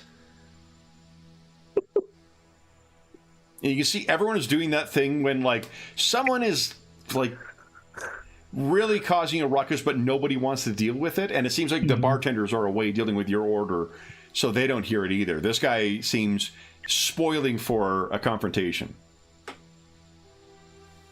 Oh. I mean, I don't know. I don't feel like indulging him, and poor old man. I mean, you're the one, aren't you? You travel with that former ex-Imperial Marine? Oh, it's one of Dane's old friends, I guess. God, sorry about that. Well, are you? I say, well, yes, I do travel with the ex-Marine Dane Laverick. We served together in That's the Imperial not his Navy. name. We served together in the Imperial Navy, sir. That's not his name. Oh, then you have me mistaken. Speak Galanglic. His Galanglic name is Vishnu Zarka, isn't it? I have no idea. You're 100% sure that's not who he's fucking talking about. Yeah, I guess, sir, I believe you have me mistaken for another Vargar. Why don't you give us a... I know you humans think we all look alike. But... not an impossible outcome. This is going to be a difficulty 10 investigate check, please. A difficulty 10 investigate? Yeah, I think that this may be something you might have come across, because you do kind of keep your ear to the gossip. Okay. At least as far as it goes for conspiracy. So Anchor... I closed my character accidentally. I hate it when that happens. Investigate, you said? Yeah. Investigate's good for me. Nice. You do tend to keep up on conspiracy theories. Yes, I do. Oof. Oh, no. Well, oh, no. that's a long way off, isn't it? Yeah, that's a and it's failure. Snake Eyes, too. Yes, So here's what I'll tell you. Like, unfortunately, you can't buy that up to a success. You don't recognize the name Vishnu Zarka, but it is really fucking bugging you that it feels like it's on the tip of your brain. Maybe I'll have to ask Zane, or not Zane. I have to ask Dane who this person is. Yeah, this guy seems to think. I mean, what you are confident of is that, like, Dane wasn't traveling. You served with him. He's not someone who got out of the service, changed his name, and then whatever else. Like, Dane has a clear service record and whatever else. Some of those missions you will not be able to read particulars of. Whatever the space equivalent of blacking out, entries are. Giant holes in the electronic format. But you're certain that this, Vishnu Zarka is not someone it's not him. Huh. This guy seems to think that you're associated with someone named Vishnu Zarka, though. And seems pretty pissed about it. Oh, yeah. Because, well, how about, since this is a case of mistaken identity, sir, I buy you a drink and you tell me about this Vishnu Zarka, so then when I see him and his Varga companion, I will let them know that we are doppelgangers. Are you familiar with the term doppelganger? Why don't you give us a... what is it here?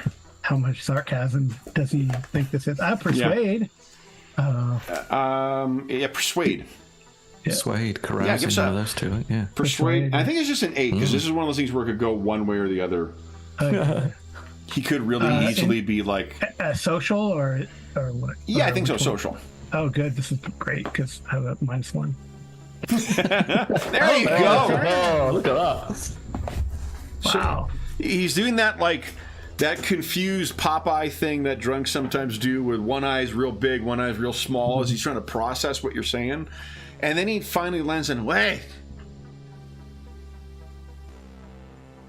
your friend's not Vishnu Zarka? No, that's what I'm telling you. I'm not the Varga you're looking for. He looks, you serve? I'm not the Varga you're looking for. Were you in the Navy? Yes, sir. I served with distinction for 20 years in the Imperial Navy. Well, then let me give you... And I wasn't no officer, sir. I don't know why I'm calling you sir. I shouldn't. Were you an officer? I hope not. I wasn't. Exactly. And come on. Officers. From one enlisted man to another. Yeah. Let me buy you a drink, then apologize and tell you about the renegade Vishnu Zarka. I motion Laris over. Story time. Excellent. I do like a good story. So you don't look well, sir. You don't look at all well. He does not look well at all, no. So what he tells you, the story of Vishnu Zarka, it seems that he has a great well of anger for not only Zarka, but also for someone named Admiral Derrican. And Admiral Derrican you most certainly know about because he is one of the most famous traitors to the Imperial Navy in probably 2-3 sectors. He was a former admiral who has become a leader of pirates and said to be the master of the Pirates of Thieves, in fact.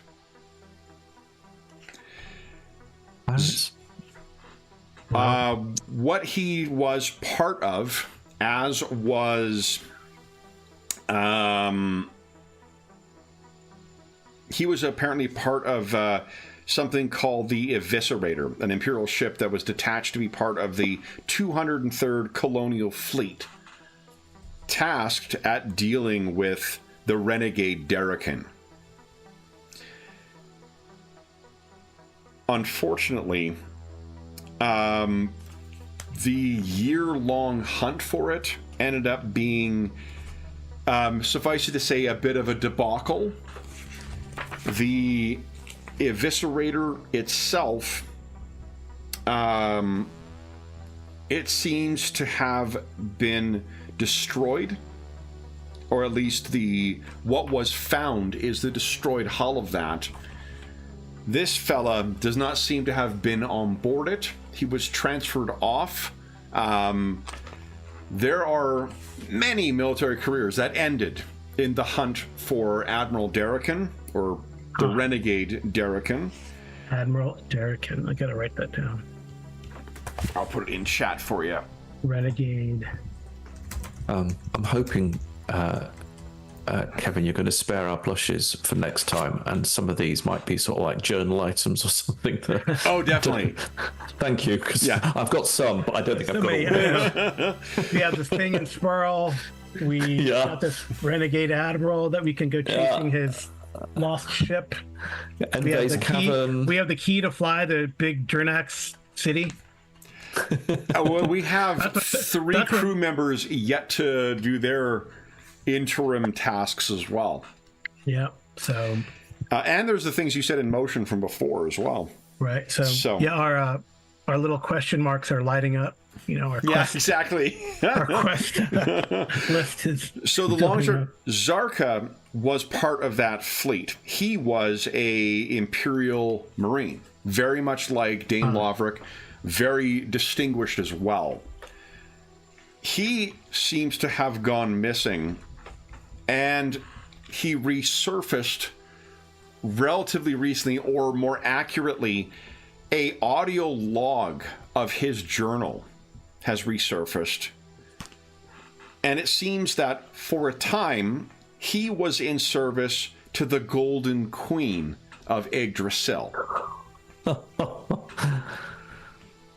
He claims in his journal to have been taken captive by them, that he was part of a action against one of Derrican's ships, the Potlicker.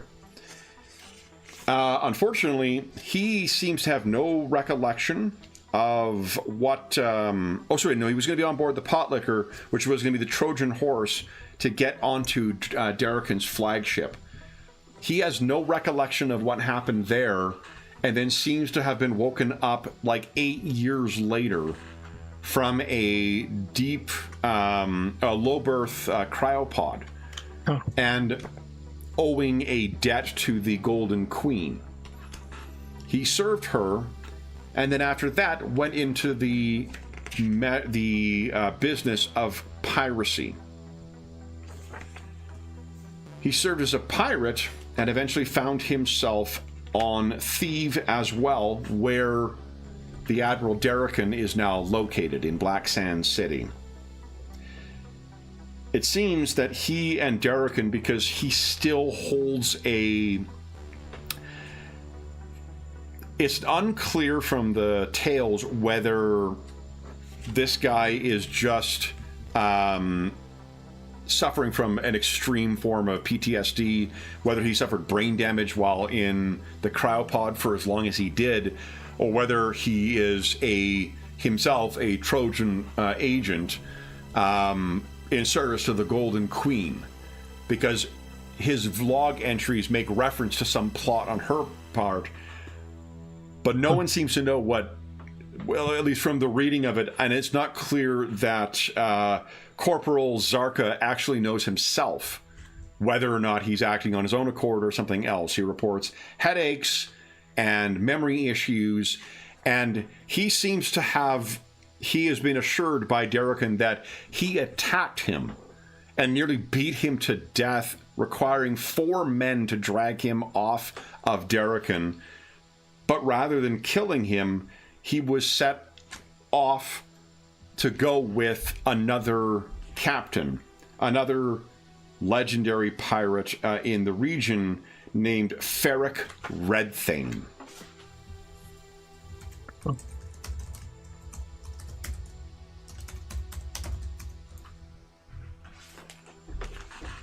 Another notorious pirate of Thieves. The Golden Queen has come up again. The Golden Queen, it seems, There's some interesting developments that have happened in Yggdrasil of late, including opening up of trade. So there's even more trade between the Felorian League and both the Hyrate and the Third Imperium. And it is because of the starport that's at the top of the World Oak. Okay, I can't remember. Okay, I've already forgotten what it's called. The World Tree, whatever the name of the space elevator is. It seems that the Queen, from his journal, the Queen is sort of falling out of favor with the folks who are running that. Seems that they got sick of their regent and made her pay back some stuff, so she was broke. But it also suggests that Corporal Zarka may be wrapped up in this, wrapped up in some long-term plot of hers to seize more power. Now, the reason your new friend, the drunk, is so pissed is, in his mind, Zarka has been a traitor all along. The reason he and all his shipmates on the Eviscerator were destroyed is because of Darrakan's plots and because Zarka is a traitor. He wouldn't have turned pirate otherwise. He wouldn't have served this queen otherwise. And if he'd attacked Darrakan as he says he did, and he wasn't working for him, he would have just murdered him. But instead, he's let him carry on serving one of Darrakan's lackeys, Captain Redthane, another pirate based out of there. So he thought that you had somehow transported him up here, and now he was going to be allying himself with one of the Hyrate on here. More traitors. How can an Imperial Marine ally himself with the cats? Well, and if you're curious what Corporal Vishnu Zarka looks like,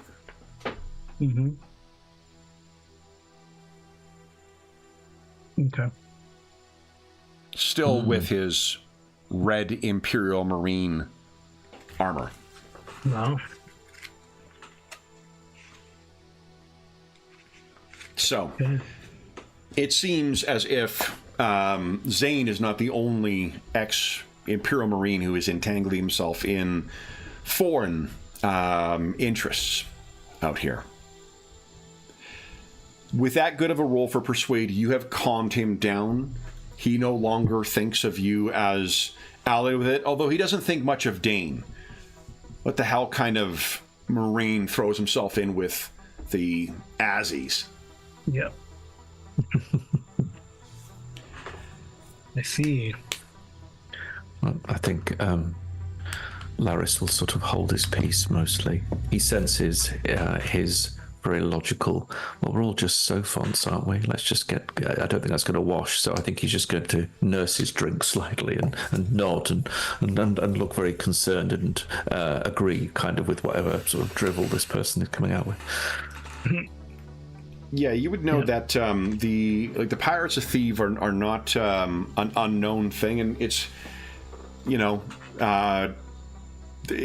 may be right in thinking that why hasn't a fleet of some kind gone and just exterminated them from Black Sand City?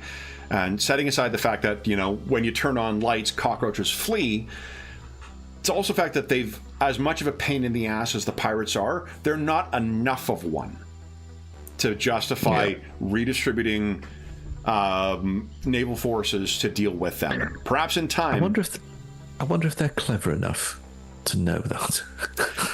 Whether they know their limits. Yeah, and well, there is an entire fleet that spent a year trying to chase down Darrakan and was complete. Like, there are careers that ended in that search.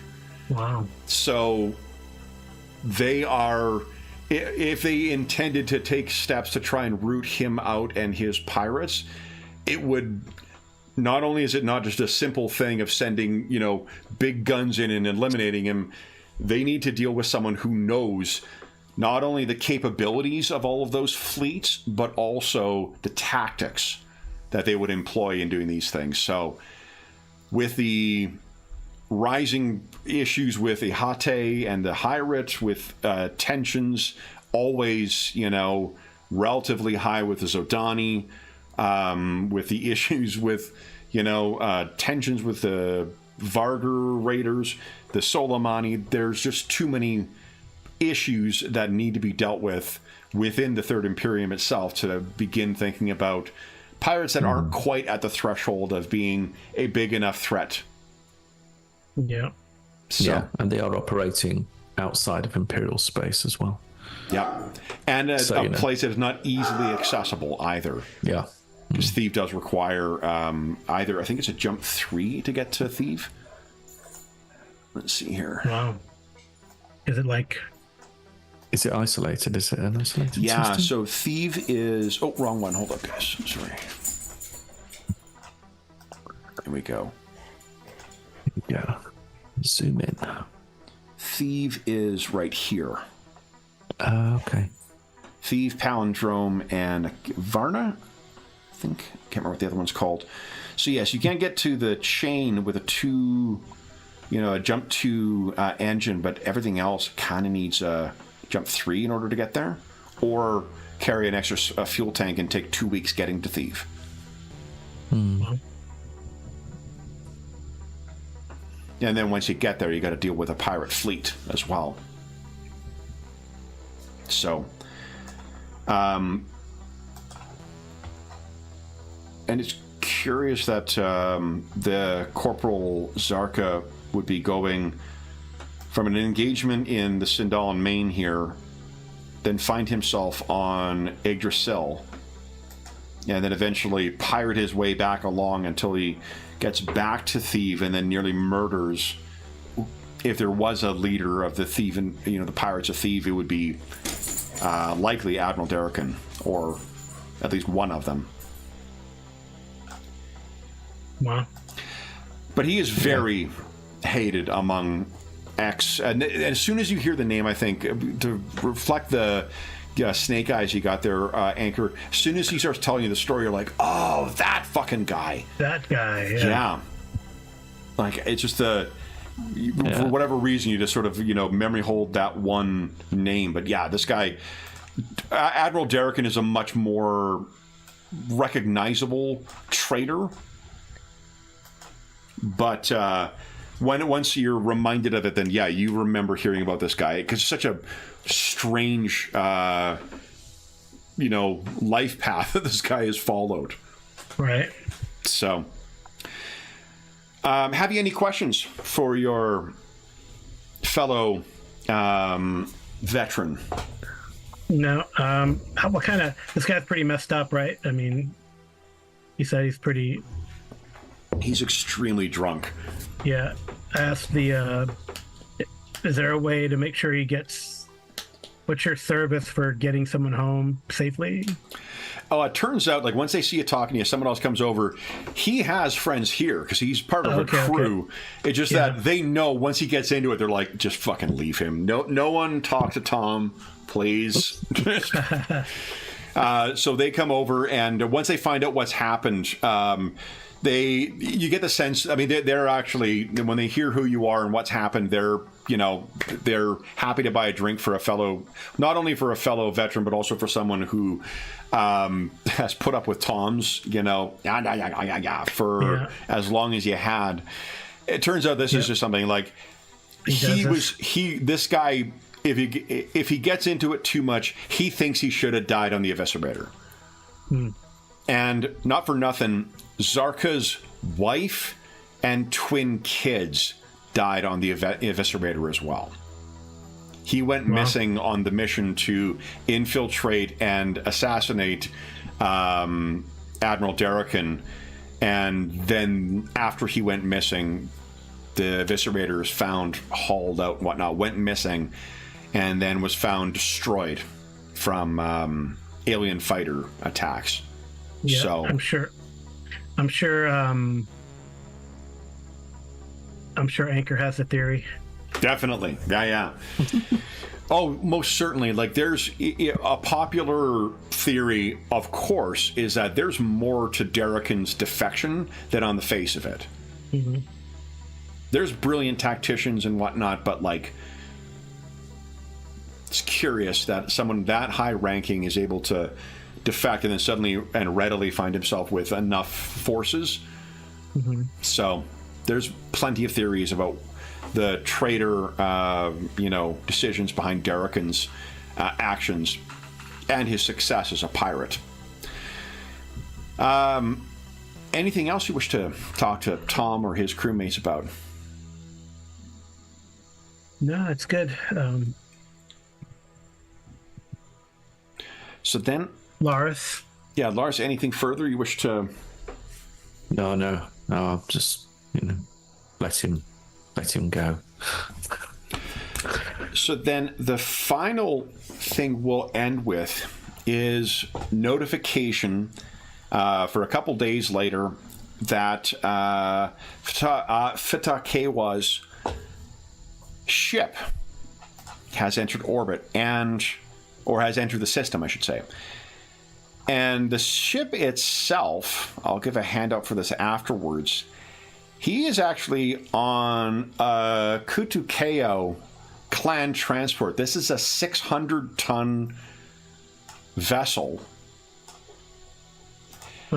And he's accompanied by 2 Stayawau combat scouts, which are each 200 tons themselves. So even though he's a minor noble, he's accompanied by about 1,000 tons of starships. Yeah. I thought he wasn't a big deal. Maybe that's not a big deal for Aslan. It's not a huge showing necessarily, but yeah. They arrive in system and they invite you to travel out to meet them, to have an audience with them. Oh, if wow. need Okay. be, the combat scouts have a... Where is it here? Their maneuver drive, I believe, is quite capable.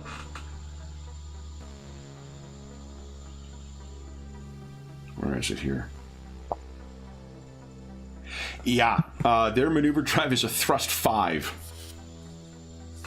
So they can, one of them can come in, collect you, and bring you back if you do not have, if your ship is not ready to transport. Otherwise, they are happy for one of them to escort you to the, to Fitakayo's,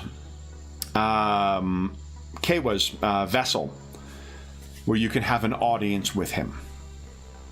You have yet to accept. Yes. I think we should probably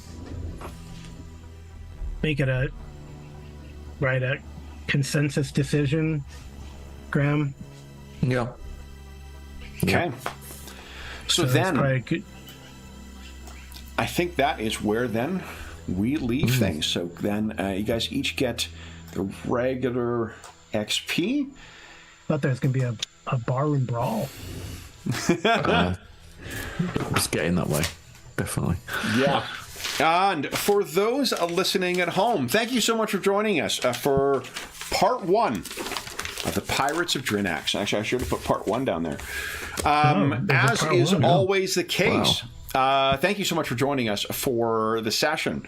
If you have any comments, questions, or concerns regarding the session, the campaign, or the game we're playing, please don't hesitate to leave a comment in the comment section down below, and I'll endeavor to reply in a timely fashion. There's also a link down below to the Dungeon Musings Discord server, where we have a channel dedicated to the Borderland Run campaign, and you are more than welcome to join us over there. There's also channels there for most of the games and campaigns we run on the channel. There's Find a group channels, there's a GM discussion, there's a really terrific community that has built up over the years over there, and you are more than welcome to join us. There is also a link down below to our friends at Noble Knight Games. Noble Knight Games is the preeminent unionized retailer of hard-to-find and out-of-print RPGs in North America. Not only do they have an incredible selection of new role-playing games, board games, and card games, they have an unmatched selection of hard-to-find and out-of-print RPGs. If they have something listed in their extensive catalog that is not in stock, you can put it on a want list and they'll send you an email when it comes in. And if you make a purchase of $10 or more through their website, be sure to enter the code MuserMashup and you'll save yourself 10% on your purchase. That will change at the end of September 2024. So if you're listening to this at a later date, come to one of our more recent videos. You'll see what the current discount code is there. Whoopsies. There's also a link down below to the something called Heroes Save Villages. That is the charity fundraising campaign we run on the channel. It benefits the SOS Children's Villages International Charity, an incredible organization active in over 130 countries, benefiting over 80,000 orphaned and abandoned children, including ongoing relief efforts in a bunch of different locations. You can learn all about that by following that link. I'm telling them, Anna. And if you make a purchase, make a donation of, or I should say, any donations through that link, go directly to them. None of it goes to the channel or any other middleman. It just goes to service the kids who are benefiting from their activities. And if you, as a small way of saying thank you, if you've donated $25 or more since the start of the year, then we invite you to come on over to the Charity Initiatives channel on the Dungeon Musings Discord server and cast your vote for the next in our series of mashup sessions we'll be running between now and the end of the year. The mashup is going to be a combination of the of classic modules and campaigns with games that it is not to be designed to be run with. So we currently have voting going on for a mashup of the classic Call of Cthulhu campaign Masks of Nyarlathotep. And we have 4 different games, 2 of which are in the lead, although one is just taking the lead on that. The 2 leading candidates are Lex Arcana and The Expanse, the Green Ronin RPG based on the books and TV series of the same name. We have 3 more charity sessions that'll be mashups as well, and if you've donated $25 or more since then, you'll be able to vote on all of those as well. The last thing I will say is a huge thank you to our stalwart travelers. So, Carl and Graham, thank you so much for joining me back on The World. I really enjoy these getting things set up to see where you're going to be going next types of things. So this is going to be a lot of fun to see what you choose to do and see what other opportunities there are in with the rest of the crew as well. So we'll be back in 2 weeks' time, but until then, we hope that we gave you a few hours to take your mind off the troubles of our world and think about the troubles that our stalwart travelers are encountering as they're preparing to head back out into the Trojan Reach and seek their fortune. And until we see you again, stay safe, stay healthy, and happy gaming.